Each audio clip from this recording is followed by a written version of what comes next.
everybody, it's Jonathan Dawson here with Hustle Grind Con 2019 coming up. Are you excited? I know I am. Last year's conference was off the charts. It was one of the best automotive seminars or conferences I've ever been to. This year, the lineup is even stronger, believe that. And on top of it, I've got 2 presentations this year instead of just the one I had last year. This year we're dividing the days into 2 main themes. We've got the disruptor on day 1 and the innovator on day 2. So on day 1, I'm going to talk to you about how to disrupt the customer's psychology, how to pattern interrupt them, how to change the way they think the car deal is going to go down. If you can disrupt people's psychology, you can enter into a new level of relationship with your customer. I'm going to show you how to become an automotive disruptor.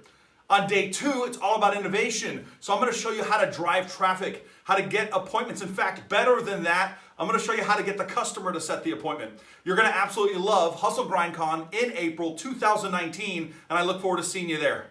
I'm Jonathan Dawson. Thank you for your time.